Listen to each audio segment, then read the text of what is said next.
یو ښځه یو بادشاه په کوټه کې گیر کړو، نو سلطان سکندر بادشاه او ښځې په کوټه کې گیر کو، بارې ورپسې کونډه وواله. نو سلطان سکندر ورته دننه نه وی چې او ښځې ورلرې کا. د سلطان سکندر باچهي د پتورو بده کېمه کی ښځم ښځه وه، د حیات آباد او د مال روډ او د فورډ روډ ښځه نه وه، ښځه وه. ښځه ورته وایي، هغه ورځ یاته یو سړي ویل جلوس وباسو، مال د څه جلوس وباسئ؟ عریاني او فحاشي د دې متعلق جلوس وباسو.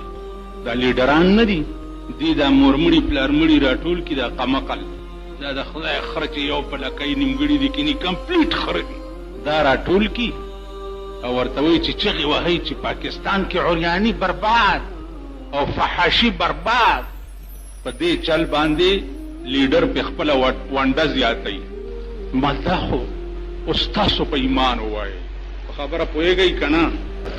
یو غټ کوتک را سره یو ولې تاسو ته ونیسمه، خبره نه پوهېږئ. ته اوس په ایمان ووایه چې بجلیګر ملا په منبر درته ووایي چې هلکه او جومات والاو تیار شئ، دې ملک کې ښځې بربنډې ګرځي او د دې خلاف جلوس وباسو. زه تاسو ته وایم که نه، جلوس وباسو. اوس زه په تاسو ته وایم چې جلوس وباسئ، دې ځای نه ځئ تر مالګو منډۍ پورې یا قصه خانې پورې یا سیکارنو چوک پورې او عریاني او فحاشي برباد چغې وهئ او بېګاله ما وګورئ چې زه ښځې سره ناست یم، بیا به زما په خوله جلوس وباسئ؟ په تا دې لعنت نه وي چې بیا زما په خوله ته جلوس وباسئ؟ چې ما وګورئ چې زه خو ښې جونګړې سره ناست یم او تا ته وایم چې عریاني او فحاشي ښه شی نه دی، نو زما په دې مولاتوب دې لعنت وي که نه؟ زه خو دې اله تا ته یو کار وایم چې دا ګناه ده یا دا جرم دی چې زه په خپله نه کوم که نه. نو چې یو کار زه په خپله کومه او تا ته وایم چې ته پې ورځه، نو تا کې خو هم څه عقل تا کې خو هم څه سړیتوب پکار دی، څه دماغ پکار دی چې ملا صاحب ته ما ته وایې چې بربنډو ښځو خلاف جلوس وباسي، ته چې ورته راناست تاسو خیال د دې وجې نه عزیزانو خدای سرونه درکړي دي. اوس تاسو په ایمان ووایئ، چا هوایي جهاز جوړ کړی دی هغه ستاسو غوندې بني آدم دی که نه دی؟ که د هغه څلور خپې دي یا څلور لاسونه دي یا سترګې څلور دي یا غوږونه لس دي که نه تاسو په شان دی؟ وایي دا هوایي جهاز چې چا جوړ کړی دی دا تاسو په شان دی که تاسو نه زیات دی؟ هغه ولې هوایي جهاز جوړ کړی دی او ته ولې نشي جوړولی؟ چا چې بحري جهاز جوړ کړی دی، بحري جهاز وګوره قرآن کې راځي چې دا بحري جهاز اوس انګریزانو جوړ کړی، نه، دا د سلیمان علیه السلام د زمانې نم 800 کاله مخکې د بحري جهاز ایجاد چې دی یو مسلمان کړی. قرآن کې راځي وله الجوار المنشآت فی البحر کالاعلام، سورة رحمان کې وګورئ، وله الجوار المنشآت فی البحر کالاعلام یخرج منهم اللؤلؤ والمرجان. اول ایجاد د بحري جهاز مسلمان کړو او د سمندر د بیخ نه ملغلرې او مرجان اول ایجاد مسلمان کړو کې راویستي. ته ولې نشي جوړولی؟ ستا پاکستان 50 کاله وشو، د انجینیرنګ یونیورسټي ده او دا ټیکنالوجي ده او دا پلانیالوجي ده او دا ډنګریالوجي ده او دا دالوجي ده او دا دالوجي ده. د ټیکنالوجي ستا کوم ځای ده په پاکستان کې؟ انجینیرنګ ستا په پاکستان کې کوم ځای ده؟ ته خو هم غول امریکې کړي وي او ته پکې نوټیزونه پتا چې خلکو ته دا شوکې چې دا غول ما وکړه دا دومره سوټه، ته خوار شي په پردو غولو نوټیزونه اچې. تا څه کړي دي تر اوسه پورې؟ یو اسلامي ملک ما ته وښایي چې تر اوسه پورې هغه جهاز جوړ کړی، بحري جهاز یې جوړ کړی، توپه یې جوړه کړي، ټینک یې جوړ کړی، میزایل یې جوړ کړی، د هوایي بمبارمنټ سامان یې جوړ کړی، ایټم بم یې جوړ کړی، هایډروجن بم یې جوړ کړی. یو مسلمان ملک تاسو وښایي؟ چین تا نه رستو آزاد دی، تا نه رستو دومره دي واړه واړه. تاسو وګورئ چینیانو ته نن هغه مساله هغې سره پرته ده چې امریکا ته یېرېږي، کلک نشي کولی چین ته امریکا ته یېرېږي. تا نه رستو آزاد شوی دی. هندوستان تا سره یو ځای آزاد شوی دی، تا سره یو ځای. ته ورشه د هندوستان حال وګوره، د بل ملک خاوره به پکې ونه ګورې. دا هم درته دا اورېدو نه وایم. په سن 86 کې زه تللی وم دلي ته او ما ولیده بحري جهازونه خپل، هوایي جهازونه خپل، توپې خپلې، ټینکونه خپل، هایډروجن بم خپل، ایټم بم خپل، سایکل خپل، لاره خپله، موټر خپل، دوایي خپله، کپړه خپله، هر څه د خپل ملک جوړ دي.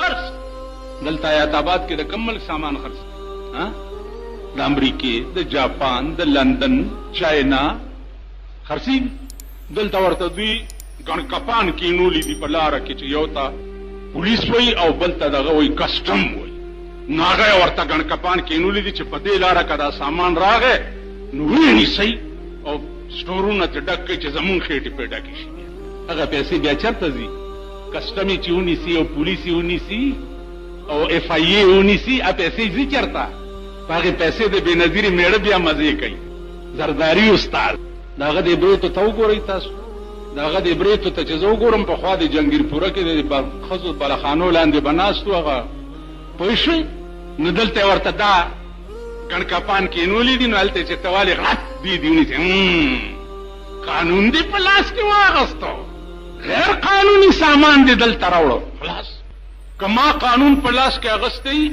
او د جاپان کپړه بیا اغستی او پلار راځم ما خو قانون خلاف ورزي وکړه په صوبه سرحد کې وګوره په ګورنمنټ هاوس کې وګوره ایر کنډیشن یې لګېدلي دي که نه فریجونه پراته دي که نه دا د کم ملک دي چې تاله راشي بنګلې ته خو رواش یو ملا نو زوی تلی و هلکانو سره ښکار پسې چې ښکار پسې تلی نو نور څه ورته میلاو نه شو نو ګیدړي وویشتو چې ګیدړي وویشتو نو نور هلکانو ورته وی چې دا خو مردار دی نو دی ورته وی چې کون حقنے کے مردار ہے حلال ہے میں ملا نہ پترا نو ملا زوی زه یم او حلال او مردار تاسو پیژنئ بالکل حلال دی هلکانو وی بیړی هر که شوز د ملا زوی دی د سره څوک خیر راغله په جګړه پلار ته یې راغله پلار ته وی چې میاں جی ګیدړ حلال ہے نو ملا هم داسې تریناک غوندې نه کون حقنے کے حلال ہے مردار ہے مردار ہے جی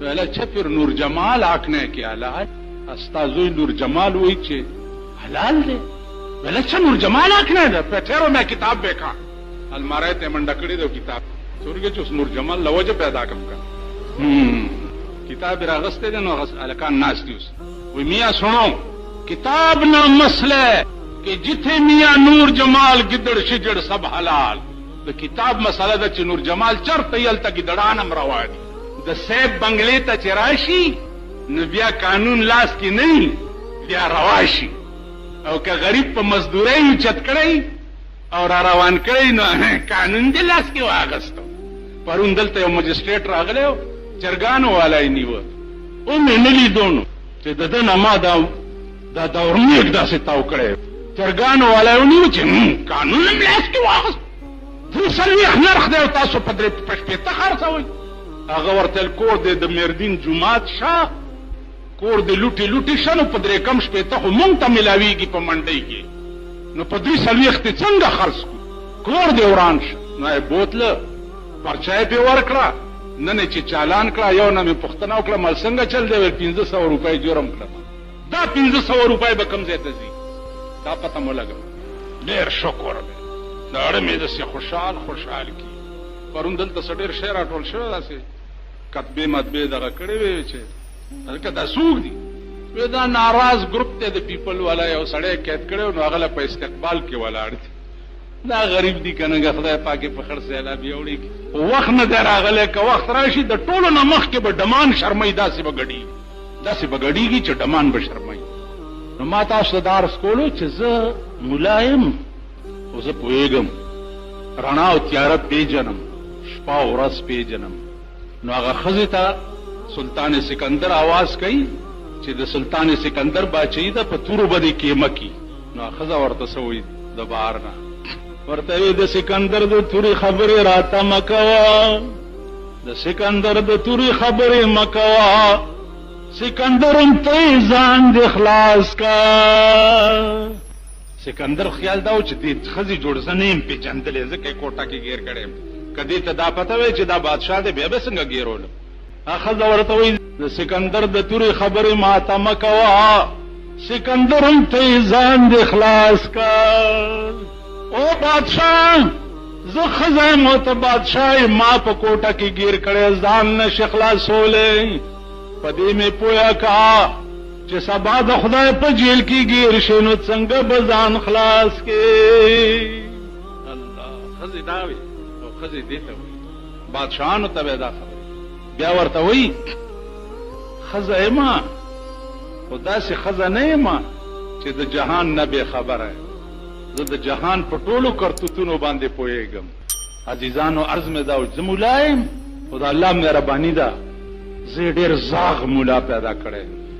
زه د هر سړي د پوندو چال پېژنم. چال زه درته په ایمان وایم ما علم قیافه ویلې ده. علم قیافه چې زه سړي ته وګورم که د هغه دا د چهرې بناوټ چې دی د هغه د ټول بدن حال ما ته ووایي چې دا د کوم قماش سړی دی. چې وګورم لاس چې څوک راکړي چې لاس راکړي د لاس راکولو ادا نه ما ته پته ولګي چې دا څومره اوبو کې دی. ما په 50 کاله کې د پاکستان د حکومتونو سره جوړ ولې نه دی راغلی؟ ولې نه؟ ځکه چې هیڅ حکومت د دې ملک او د قوم د پاره مخلص نه دی. زه درته په ایمان وایم او بیا درته په ایمان وایم. لنډ وګورئ تاسو ټول د کلو خلک یې که نه یې؟ ټول د کلو خلک یې ځکه چې دې جومات له دا غوړ غوړ نه راځي د یارې. زه دا د کونینو ستنې وامه که نه سړي ته وامه ورته په دې کوناټي کې نو زمونږ دې جومات ته ټول دا سپېره سپېره راځي دا د کلو. یو خان به دلته منزله راتلو نو دا د دې علاقې خانان هم دې بار جومات ته منزله دي. زمونږ دا کلی هم د خانانو کلی دی که نه؟ دلته هم خانان ډېر دي. څه خانان دي مړه اجره کې ګنکان نیزهبازي کوي خو شپه نامې خانان دي. نو د بار جومات ته منزله دي دلته نشي راتلی. د سره ستنې دي د کونینو. څه خبره مې کوله؟ چپ چپ چپ چپ دا لیوانی څوک پکې راغله. خبره مې څه کوله چې زه سړی تیر شي د پوندو چال یې پېژنم. چال مولانا تنویر رحمت الله علیه فرمایي چې وی هر څنګه جامې چې اغوندې واغونده خو په خدای قسم زه ستا د پوندو چال پېژنمه. نو ما د پاکستانی حکومتونو د پوندو چال پېژندلی دی. چال دلته یو سپېره غوندې دی زمونږ د دې کلي دی. نو د الیکشن په وخت کې په دې سړک کې منډې به والې وخځئ الیکشن ته او تیار شئ او ورځئ پرې او شابه داسې تلو راتلو تلو راتلو به په دې سړک چې ماښام شو نو اچا دپاره چې منډې والې هغه وګټله. چې ویې ګټله نو ما ورته ویل چې پلانیه ویلې مالیار خو دې وګټله. ویل او که نه مال نن خو ډېر ستړی شوې بېګاله به دې هغه فلاني خان په خپل ډبل بیډ کټ کې لږ پرې نه دي چې سملې وارام د هغې کټونه خو ډبل بیډ دي که نه مال په خپل ډبل بیډ کټ کې به دې پرې نه دي چې لږ پکې ارام وکړي.